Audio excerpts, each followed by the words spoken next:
Hey, what's going on, everybody? Welcome back to the channel. Pigskin Addicts back again with another video. So, we're still processing this loss from yesterday. I'm still processing it as well, too. Right, you want to go over everything and see how did the Chargers give this one up. They gave it up, right? They had that game won. If a few things, went differently, they would have left Nashville with the win. But this is the NFL, right? This is a very unpredictable sport, right? And they call it a game of inches for a reason, right? It's more like a game of centimeters, right? That's how, game changing of a play, you can have, right? Whether you win or lose, right? These are game changing plays that these players make or do not make. And, that's pretty much what happened for the Chargers. A lot of things went bad. So I want to jump into it from a stats perspective and just give my thoughts on the game and kind of put a bow on this and try our best to move on into next week. We got the Vikings. We got Captain Kirk. We got Justin Jefferson. It's going to be a very tough matchup, but I'm going to put a bow on this Titans game today, and then we'll move on later on in the week, and we'll start looking at the Vikings and what the Chargers can do to succeed there, get their first win of the season. But let's jump into the Tennessee game. Let's go over some numbers and get into it. So when I'm looking at the box score of this game, right, the number one thing that stands out to me, and maybe I'm just old school in my approach in the way that I look at a box score, and that's one of the things that I like to do, right? I like to look at box scores of games that I didn't watch, right? And then sometimes I'll rewatch the game to see if, what I'm looking at is confirmed in the box score, right? Sometimes games are just crazy and, stats can be misleading, right? Numbers can be misleading. But I would say most of the time, right, you're looking maybe like 75% of the time, right? Whatever the box score says is pretty much how the game went, right? So when you're looking at this, the number one thing that stood out to me, box score, right? Time of possession. The Chargers lost the time of possession battle, and they lost it very, very badly, right? The Chargers only possessed the ball on offense 28 minutes and 9 seconds compared to the Titans 36 minutes and 49 seconds, right? What does that tell you? That tells you that Tennessee ran the ball a little better, right? I don't think that's any surprise. That was something that I talked about, right, in the preview video, the pregame video for this game. I thought Tennessee was going to run the ball very well, and they kind of did, right, in spots. The numbers don't blow anybody away. 140 rushing yards, right? They're a team that can, they can put up 200 rushing yards week in and week out if they really, really wanted to. So 140 is not, it's not really breaking the bank. And I talked about it, right? This is a number that the Chargers could have overcome, right? I think if Tennessee ran the ball for 200 yards or something like that, right? I think Tennessee wins this game kind of going away, right? They win this game by a touchdown or whatever. But this is where that number needed to be, right? 140 rushing yards, and that's team rushing yards, right? That counts everybody. Derrick Henry, Tajay Spears, the quarterback Ryan Tannehill. It counts everybody's rushing yards, right? So that is not a extremely bad number, right? 140 rushing yards, not bad for a running team. But the time of possession really, really, really, really hurts. So when you're looking at this, right, you're looking at the rushing yards and you're saying they didn't rush for all that many yards, but the Titans possessed the ball for, way longer than the Chargers did. You have to look at the mistakes the Chargers made, right? And it's not just the mistakes within, a play, right? You look at the Derwin James hit, right? I talked about it on the live stream yesterday. You can't do that. You cannot do that in the NFL anymore. They are going to come after you, right? Even if a referee, right, a crew makes a mistake and they don't call a hit like that, right, which is very rare, they're normally on top of those type of hits because the NFL wants to avoid the Damar Hamlin situations like that. They want to avoid the Tua situations. They want to avoid those crazy kind of like life-threatening situations that looks bad, right? It looks bad optics-wise, a player wobbling off the field. They want to avoid that at all costs. So Derwin James, you cannot headhunt anymore, right? You cannot bring the wood like that. You can't, lead with your forearm or lead with your shoulder going towards a player's head or shoulder or anything like that, right? If it's high, up high, they're going to call it. They will call it. And, they have no problems calling that, right? They want to be very thorough with that.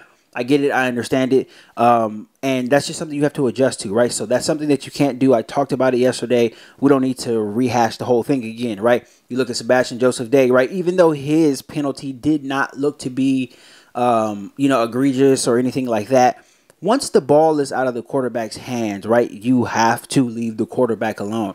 You cannot push him. You can't drive him into the ground. You can't do any of that type of stuff. You have to leave him alone. These are very, very, very simple plays, right? Very simple plays. The players know this, right? The Chargers have a lot of veterans on defense. They got guys who have been to Pro Bowls, right? Sebastian Joseph Day is a Super Bowl champion.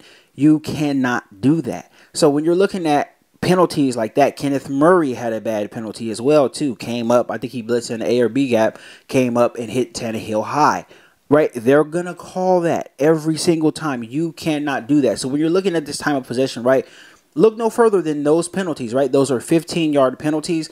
And if, I think it was a couple of times where the Titans were at third down, right? And if they did not, convert, they were going to have to punt, kick a field goal, whatever it was, right? They were going to have to get off the field. But those plays extended the drives for the Titans. So that's where some of the time of possession comes from, right? They lost the time of possession battle pretty much by making mistakes. If you don't have those mistakes, I think this is a different game. I think the Chargers sneak out of Nashville with the win. Those were 3 crucial penalties, right? It's not just the yardage. It's allowing a running team who wants to get ahead, right? Who wants to get on schedule. They want to get in 2nd and 5. They want to get in 2nd and 4. You're allowing them to do that by committing stupid, unnecessary penalties. So the Chargers, they have to look themselves in the mirror and say, we are an undisciplined group on defense, right? That's what they have to tell themselves. Anything else is not the truth. You go back, you watch the tape, they are undisciplined. Very, very, very undisciplined, right? And ultimately, this falls on the shoulders of Brandon Staley, head coach. These players are supposed to be ready to play, right? They're supposed to be ready to play at a high level, right, and avoid these type of mistakes. But that hasn't happened. So we're looking at this team as a very, very undisciplined team. And, this is the second game into Brandon Staley's 3rd year, right? So this should not be happening. All of this type of stuff should have been weeded out, right? Year 1, year 2. All of this should have been gone. These guys, they know better, right? There's a lot of vets on this team. Guys have played a lot of football. They've played in a lot of football games. They know that you can't do that. So back to the time of possession, man, that was the number one thing that really, really stood out to me. Now, as far as total yards go, right, I thought the Chargers had a much, much better advantage, right, as far as the offense goes, right? The Chargers have more weapons. I don't think anybody would argue that. You can even probably, tell a Titans fan, and they probably wouldn't argue that as well, too. But in total yards, the Chargers, 342, the Titans, 340. They're at about even, right? That has to be one of the places where the Chargers really, really, really beat the Titans, right, if they're going to win this game. Total yards, they had to be able to drive the ball up and down the field, right, be able to score touchdowns, get in the red zone, right, kick field goals, whatever, right. But that was something that I thought that they had to do. They had to beat them in yards gained, right. They had to. That is a push, right? That's a wash. So when you're looking at that and you're looking at how many yards these teams are putting up, right, it's a wash. They put up just as many yards as we did, pretty much, without, a bulk of the talent that we have. So that's really, really not a good sign on defense on that side of the ball. So I'm looking at that. I'm raising my eyebrows and I'm saying, can we get stops? Can we stop a team that doesn't have as many weapons as us, right? Our defense should be a lot better than what it is. They face our offense in practice every single day, right? They should be a lot better. What is going on, right? What's going on? Again, you have to look to Brandon Staley. And this is stuff that cannot be argued here, right? These are the stats. These are numbers. Numbers do not lie, right? So when you connect the numbers to the game that you watch, you can tell who the problem is. The problem is this defense.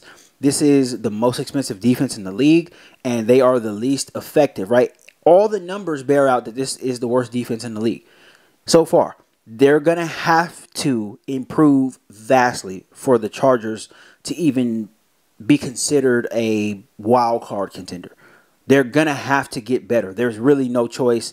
It's not optional. They're going to have to get better. And if they don't, then this is going to be a very, very long season. I talked about it on my live stream yesterday, right?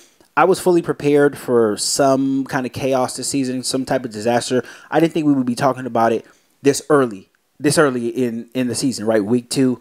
It hurts my heart, but I mean, hey, it is what it is, right? I am not surprised by it. I was prepared for it, and this is who this team is, right? So, getting back to the numbers, right? The Chargers only had 61 rushing yards.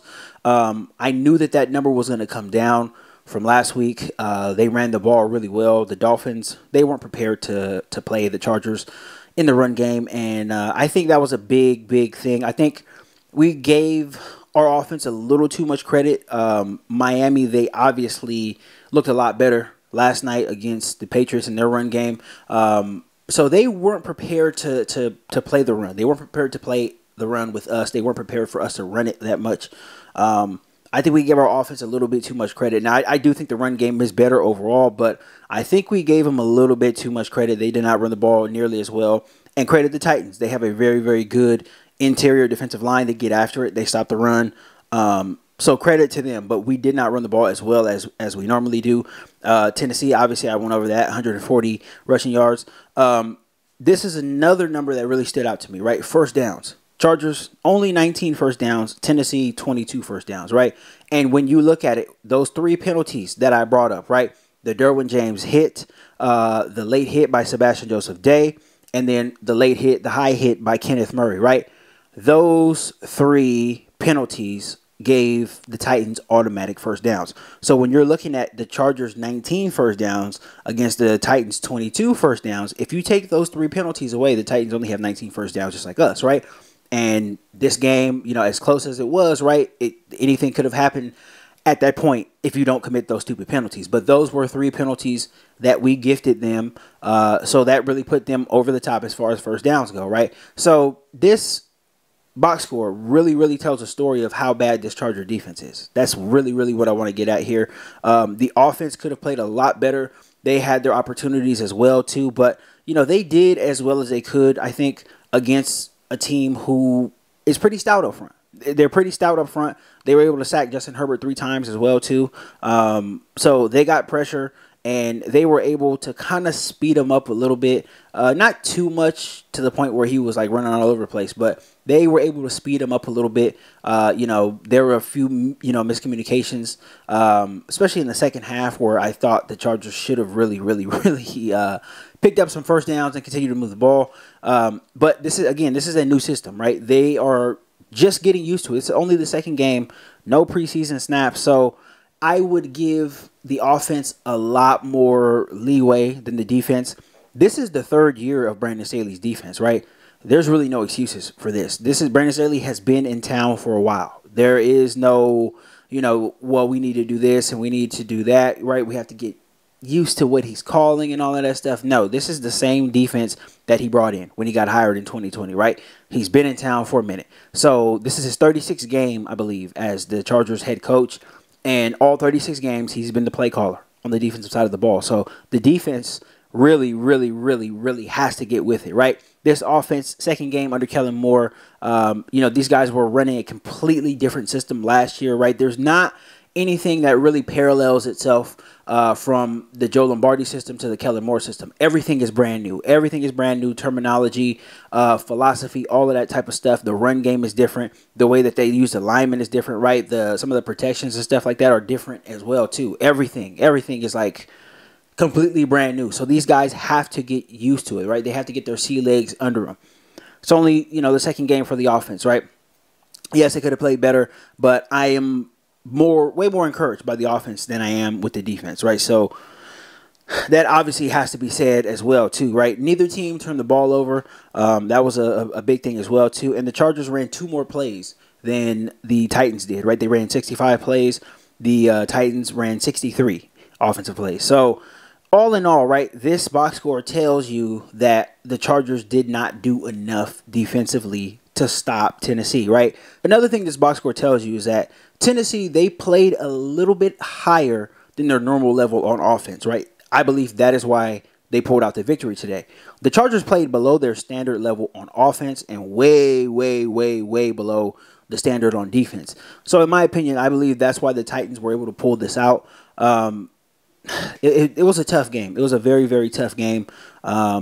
These games are heartbreaking. I would almost, kind of want to see a blowout rather than these close games. It's kind of like fool's gold and false hope, right? It's all of that mixed into one. I would rather see the Chargers lose by 14, 17 points than be involved in this close game here, because at least I would know third quarter, hey, this is not a win this week. Let's just pack it up and let's get ready for next week, right? And you can start, looking at who they're going to play next week and all of that stuff. This is kind of, it's like a tease. It was tough. It was very, very tough. But like I said, man, next week they're on to Minnesota. Minnesota is going to be ready to play off of 10 days rest. Their offense really played well against the Eagles. The Eagles have a very good defense, almost polar opposites of what the Chargers do defensively. I would be very, very, very shocked if I seen the Chargers in any single high coverage next week. They have to go in a two deep shell. There is no other options. They got to go in a two deep shell. You got to get Derwin James back there. I know you want to play him in the box. I don't want to see Derwin James in the box next week. If I see Derwin James in the box next week, it's going to be an issue because the Vikings have so many weapons, right? We already know Justin Jefferson, one of the best receivers in the league, right? Addison from USC, the guy looks like he is going to be a player for them, right? Very good route runner, very good speed as well, too. Showed he can break the game open. He showed that against, one of the best defenses in the league against Philadelphia Thursday night. So they have weapons, right? They got another guy, KJ Osborne. He is primarily in the slot, but again, he is shifty, right? He's a guy that can get open.